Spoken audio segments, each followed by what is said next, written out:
Om Swastiastu, Ibu Begawan. Nggih, Om Swastiastu.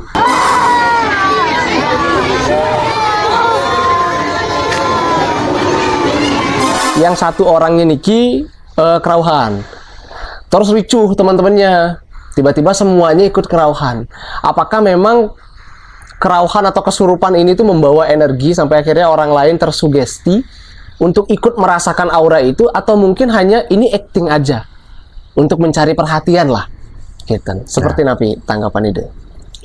Tadi ide bahwasang inde kerauhan yang kita harapkan. Yeah. Nah, sekarang ada kerauhan yang tidak kita harapkan, yang tidak kita duga terjadi. Kadang-kadang kita lagi sembahyang, di sebelah tiba-tiba kerauhan, dan atau ketika ada anak-anak sekolah atau di satu instansi, ketika